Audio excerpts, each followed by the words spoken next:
It started with what would Laura Roslin do, and now we're asking what would Sharon Raydor do? Welcome to episode 7 of What Would Sharon Raydor Do podcast, where we talk with the woman that knows her best, Mary McDonnell, and dive into her backstory, reactions, and interactions with the team. I'm Greg LaVoi, intrepid costume designer for both The Closer and Major Crimes, and this week's episode will touch on Major Crimes episode 9 of season 5, thank God, Family Law. So there may be some spoilers ahead. Yay! So, Mary Yes, slash Sharon, Greg, it looks yes. like Julio is going to be fostering Mark for a lot longer than originally intended. With Sharon's experience dealing with troubled kids, albeit a little differently, is she offering any advice or support? And what would Sharon Raydor do in this situation? I think it's a great question. I think that on the one hand, Sharon can see what the prospect of being a father could do for Julio, and that he has a need that he needs filled, and that he's a very passionate, in his own way, ethical man. On the other hand, Sharon knows the risks of fostering. She knows that you can get your heart broken too, because fostering is not a perfect or a concrete situation. And a foster child, you don't know really if that child is going to stay with you. You don't know what's going to happen when you foster a child. And Julio's had a lot of heartbreak, and Sharon knows it. And she's first and foremost got her eye on Julio's temperament. Because if Julio loses it again, he could lose his job. And that would be a real loss for the division. So she sees the complexity of it. And I don't think it's black and white for her, and I don't think it's an easy thing to keep tracking, but I think she's fully committed to keeping track of it and hoping that there can be a positive outcome for Julio. So really, but it is complicated. It's a good question. And you know what, Greg? Do you have anything to say about that? I would just say, Greg, the only rule we have here is no spoiling. And you're really smart. Clearly, fans, you know how bright Greg LaVoi is. So Greg talking about something, it's like Kata talking about something or me talking about something. It's like we could slip into a nuanced answer that gives a spoiler really fast. So I'm just telling you, Greg, beware. Well, the only spoiler I would give is whether you're wearing pants or skirts. So, I mean, that's... or nightgowns, I don't know. So, anyway. No, I want to go back to this question, though, real quick about fostering. Yeah. So, you've got children in the show. Julio is fostering. Tao has children. Provenza has children. So, who is it that doesn't have kids? It would be Sykes. Sykes doesn't have kids yet, although she seems pretty adamant about it and very clear that it isn't necessarily the solution to her life. You know what I mean? I mean, Sykes is a very contemporary woman, and she's got very clear thoughts about that whole choice.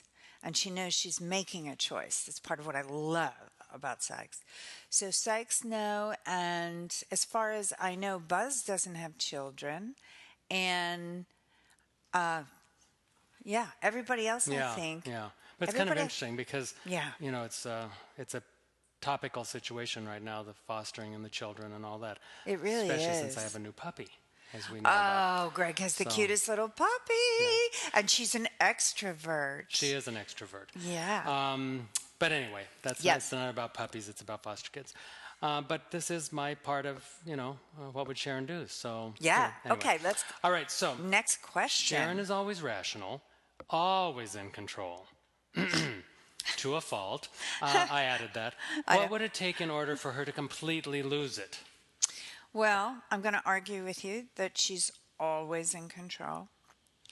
I'm also going to defend to a fault. No, I'm not. I'm going to let you say whatever you damn well please. Here's what I would say about that. I don't think she's always in control. I think she has a great facility for managing her out of control feelings. I think that She does live in the rational. She does live in the ordered world. And for her to really lose it, which I think is what who is asking this? Julia. Julia has asked this a couple times, and I've been quite ready to answer it. But Julia, I think that for Sharon to lose control, I think you're meaning what kind of situation would promote Sharon Raydor following through with her passionate feelings first before she considered consequence. And in that case, it would have to be something pretty damn dramatic. And it would have to affect perhaps her children or her loved ones or her squad. So I think she's not going to lose it in relation to herself.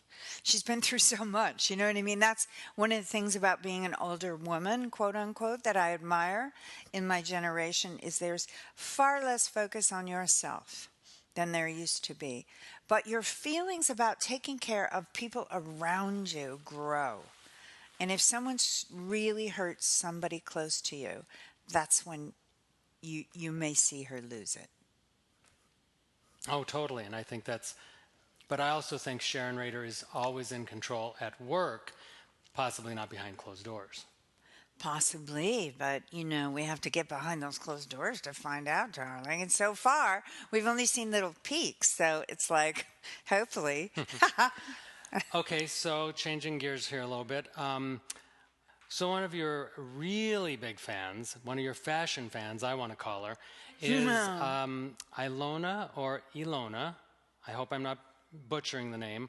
Arcari, and I'm sorry if I butchered your name, but I adore reading your tweets on Twitter.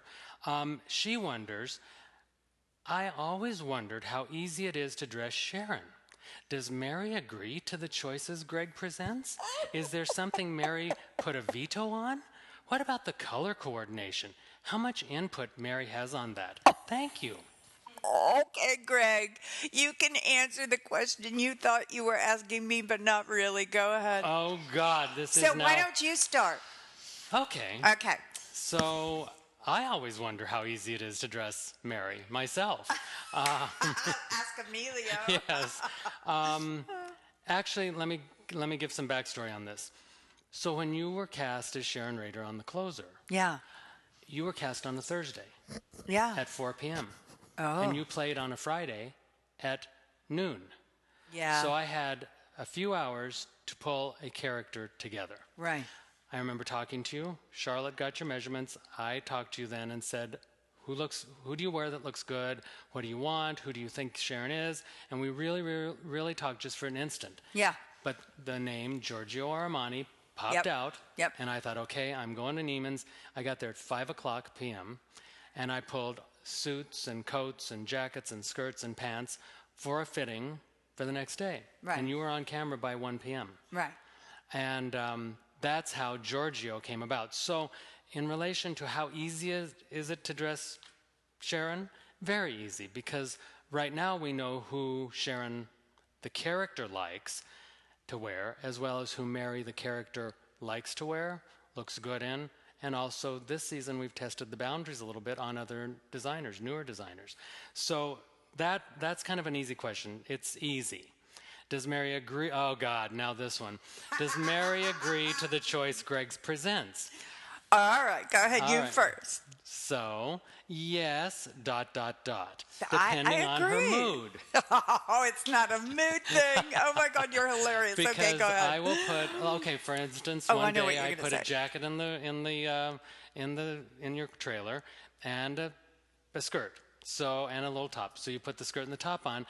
And I hear on the walkie, Mary has an issue with the jacket, so I grab up 8 more jackets and then bring them to your trailer and you play with them. And sometimes it is a mood, meaning not moody, but meaning this scene presents more to me than this jacket portrays.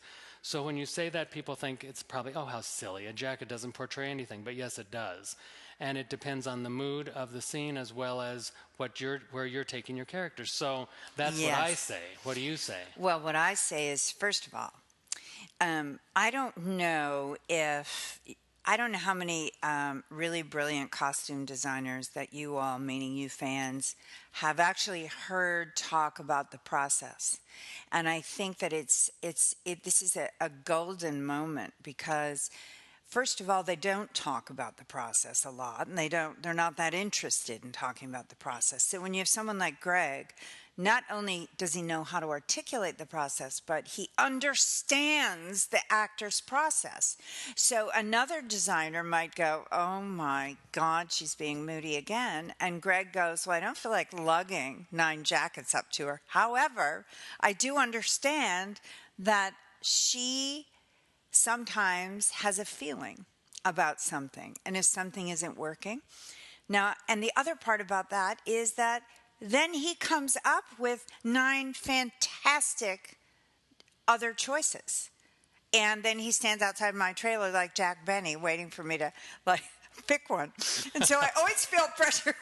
I always feel pressure to get it right because I really don't like his clothes are so great that you can't help one feels indulgent to not want to wear something. You just go, "What, am I crazy?" Because there's never a bad piece of clothing. He's never brought a piece of clothing that I would have gone, "Oh my God, what was he thinking?" And that's just an extraordinary thing to have. Believe me, I've been around. That's also a trust factor that you and I developed from the first episode on. Right. From that first conversation Yeah. that you referred to. And correct me if I'm wrong, but didn't we deal with Darth Raydor on the first day that totally. night? Totally. I had to. He pulled Darth Raydor before in one day, everybody. Darth Raydor was an easy pick because it's one of my favorite labels that I don't get to buy too often, which is Laura Piani. Very expensive brand. But also, it was the right time of year to find this coat. And I didn't want it to be a khaki trench coat or a top coat, but this navy blue, fabulous, powerful coat that took on a life of its own. And so, yeah, I pulled that because we needed a coat for you for night shoot. And that just happened to be the one that clicked with you, too. And you know, it's really an amazing thing about how different artists develop their choices and their impulses. In television, it is the most collaborative situation possible because Greg pulled that coat. That coat got put on me the first day. I put it on, knew how to play the scene. Because I had to walk through the yellow tape. I had to deal with Provenza and Flynn and everybody else. And I had to, just plant my feet and say, "You all are doing this wrong." And there couldn't be any hesitation. And that was not an easy thing to do when you're stepping into a beloved franchise who has a beloved lead woman and you have to come in and just be completely confident. No matter what they think. You need a lot of confidence. And when I put that coat on, I understood it better instantly.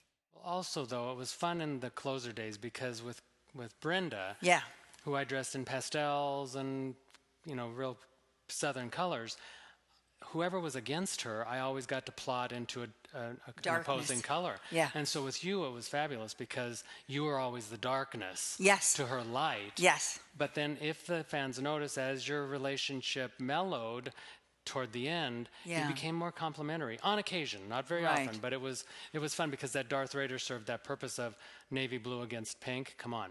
Yeah, absolutely. And, Greg, you just brought up a point that I definitely thought about earlier today when we were approaching doing this together, is that one of the things that I've loved about what Greg has done, and I think from what I've read with the fans on Twitter, that you do appreciate it too, but I just want to acknowledge it here, is that Greg seamlessly transitioned from doing the most extraordinary designs for Brenda Lee and knowing Kira inside out and dressing her perfectly for the character, for her, and it was just absolutely perfect world. I remember, what was it, Brenda's Closet or something like that? I mean, it was just amazing.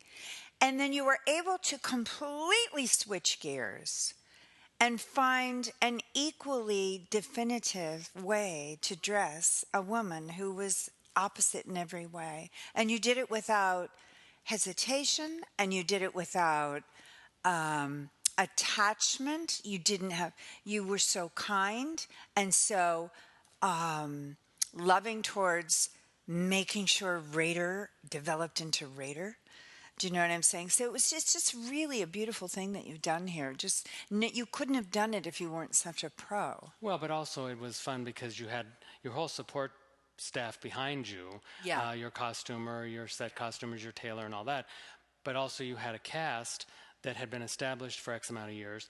You now stepped into such a different role that then Raiders Clothes had to then become a character in themselves. Yeah. But it's been fun to explore with you in the condo, when you're home and casual, your cashmere sweaters or your jeans or whatever. And also for the squad to see a different side of you, a little softer at times, or, still that I still miss, I must go first. But, you still go first in the sense of you set the tone for the squad and how they dress. Yeah. It's fascinating. When I do the scenes in the condo, I just wait for one of the crew members to go, love those jeans. I mean, you know what I mean? It's really fun. Well, like the guys always comment. Can I give a little spoiler? Oh, I don't know. Cashmere spoiler? So the spoiler is a little bit of cashmere is coming into Raiders World. Not only is it fall and autumn in L.A., but it's autumn across the country, so there's a lot of new cashmere coming into Raiders Closet. I guess that's all I should say. That's all you should say, and what I'll say about that is the day that I was wearing cashmere, and we were shooting, but we won't say what we were shooting, I started charging people to touch me. It started out at $1 a touch, but then when I realized the reaction that people were having when they touched my clothes, we raised the price to 10, right, Maggie? And I have a nice little kitty built up. I just don't know what I'm going to do with it. No, I'm teasing, but we wanted to. We thought about charging. Okay, Greg. Oh, I get a question? You do. Let's see. This is from a really great fan. I know you've seen her too, Maria Traver, right? And she says, she's asking me, but I want us to talk about this. Which garment or accessory would you like to borrow from Sharon or steal from Greg LaVoi? So what I want to ask you is, how do you deal with actors and actresses who love your clothes so much that they're always bugging you to borrow them? I mean, what? Borrowing is fine, I mean, that's flattering. Yeah. So I'm always flattered when an actress or an actor asks to borrow something. In the old days, some actors had it written into their contracts that they could take the clothes after the show was over, which I think is great in one way and bad in another, because then you're dressing the character for what the actress wants rather than the character. Totally. And I had that happen once with an actress who shall remain nameless. But anyway, so I don't like that. But I do feel that in the old days, it was great because you could come back with a great closet. Are the people that we work for now, 2 letters, WB, does not allow anybody to take clothes or sell or buy or anything. So that's tough. But it is flattering when you can borrow clothes, which is great. And, often they do, and they come back into the closet. Do you remember how generous you were with me when I had to go to Pennsylvania shoot the cherry orchard? So I'm like panicking, everybody, because I'm headed to the snow. And the last time I had wardrobe of winter clothes that actually were my age and were right in terms of my lifestyle is never, right? So I'm panicking, and Greg and Amelia go, come on, let's take a look at Sharon's closet. And you sent me packing to Pennsylvania, to Philadelphia, and to People's Light Theater. Yay, Malvern, go People's Light. With the loveliest, most wonderful items. There was a couple of pieces I had, because I had to do some things when I was there. I had some dinner parties, and I had some fundraising things and stuff like that.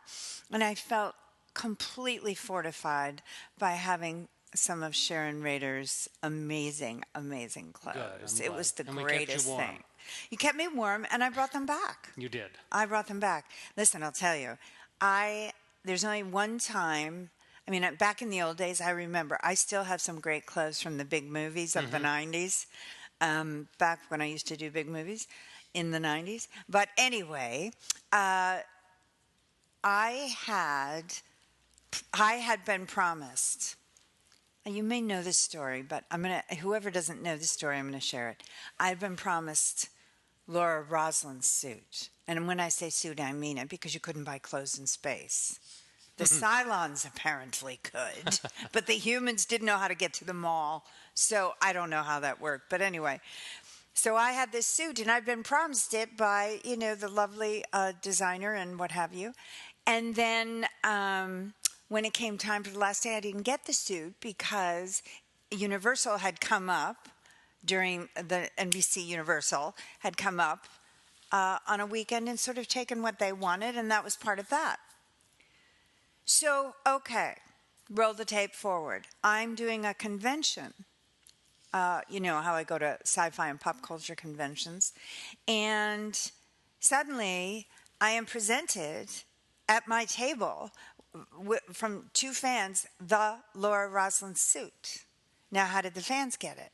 Well, Universal put it on some kind of auction website. Some man bought it, and I'm sorry I can't remember any of your names right now, but you can tweet me and tell me who you are. And then these two amazing women went and got it from him. They said, "What do we need to do to get this suit from you?" And he was ready to give it up, and they brought it to me. Now, was it a designer name? Do you remember? Yeah. Was it Armani? Our favorite. Oh, my God. That's how I got on the whole thing. Wow.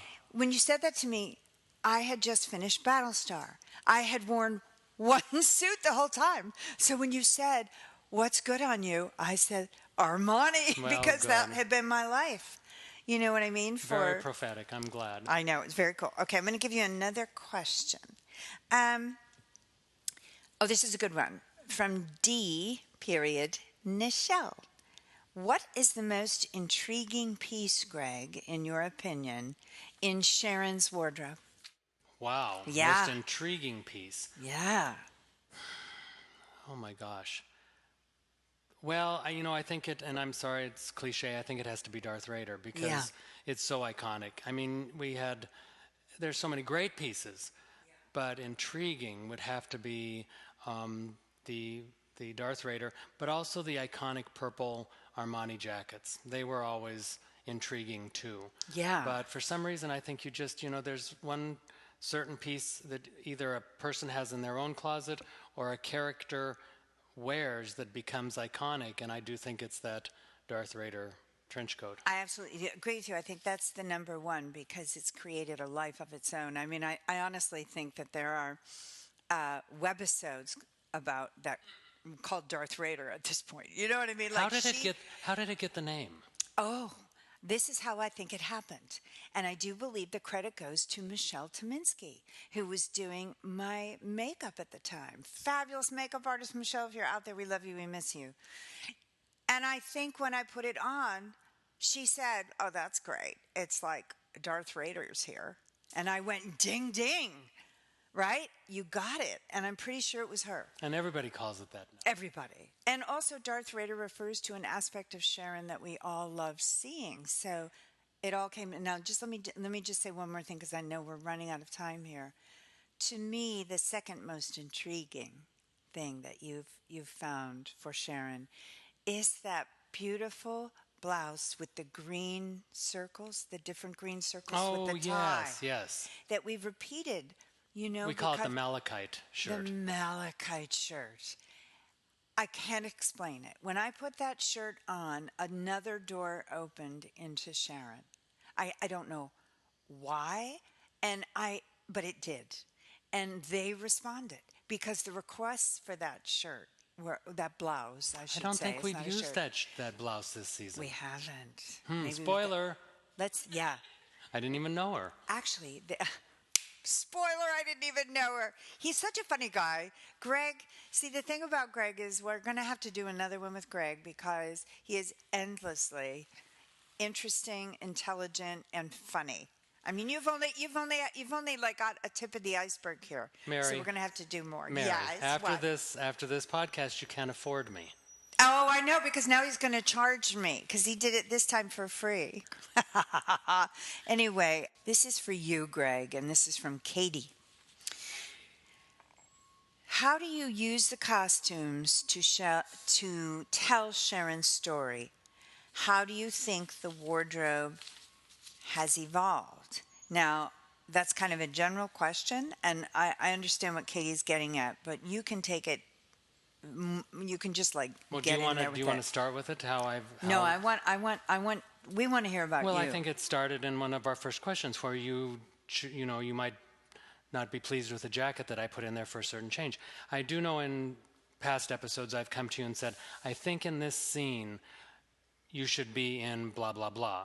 And you agree. You say, oh my gosh, I was thinking the same thing. So it does come from an emotional response to the words that are written by our fabulous writers and creator. But I think that there has to be just like you have a character arc, there has to be a costume arc in each episode, and that would be whether with color or with silhouette, or if you take off a jacket or if you don't. I mean, it's all very thought out within our own separate departments. So when it comes together seamlessly, or without you and I even talking, then that's when it's success. But it's planned. It's not something that's just frivolous that you think I shop and put clothes on her. It is a very planned moment when I read a script and figure out what I'm going to put you in that episode. That's kind of what part of what I value in Greg. Honestly, it's intelligence, Greg. I mean, a lot of some people, no, not at all. You should see the gesture he just made everybody. Oh my goodness sakes. He thinks I'm yanking his chain. I am definitely not. I really mean it, but he won't stop making the gesture. Stop it! And now I'm blushing. Okay. What I'm going to say to Greg, despite Greg, is that I've been in the business a long time. I've worked with a lot of really talented designers, people who have great ideas and who are very artistically inclined, but not always know how to read a script, know how to understand emotional arcs when they're reading the script, and know how to stay committed to that part of the evolution as they're looking at color and fabric and cut and all of those things. It is not normal what you do. And it's one of the reasons that the show succeeds. I really believe that. Well, thank you. And also because you're the guest, so I have to yank your chain. I know. No, not at all. Not at all. Well, yank away, darling. No, I really mean it. It's really fun. Okay. I want to ask Greg if there's anything that he wants to say. You know we'll have you back, but if there's anything you want to say now about anything, about the fans, about the show, or anything. We're just so grateful to have the fans. I mean, we are the little show that could, and we don't get any respect for it, really, except our ratings. Right. And the ratings are there from all of our fans. So yeah. I'm really, really thankful I've had a job for 12 years, and so honored to have got to know you, not only as one of my favorite actresses, but as a dear friend. Me too, Greg. I mean, it really is fun. We've been through a few things together. Yeah. We really have, and we'll go through more. And it really is a wonderful thing when the people that you're working with actually do evolve into friends that you trust. And this business is a little wacky that way, I'm telling the fans, in case you don't know, because it has a false sense of intimacy very quickly. And that's no one's fault. That's because you're being creative together and you're pretending to love each other even if you've never met. And you're together 12 hours a day or more. You're together long periods of time, and you do fall in love easily. But these are not always relationships that actually last or get through the rough periods. And so it's really fun to get to know you too. Well, this was fun. Okay, we'll do it again. Okay. And I just want to say to everyone that this episode of What Would Sharon Raydor Do has been brought to you in part by MajorCrimesTV.net. You have been listening to the What Would Sharon Raydor Do podcast. We invite you, as always, to submit your questions for the next podcast either on Facebook or MajorCrimesTV.net, or you can send them on Twitter by hashtagging WWSRD. You can also subscribe to this podcast on iTunes, and we'd love for you to leave a comment or some feedback as well. We'll see you guys next time. It started with what would Laura Sorry. We should keep that on.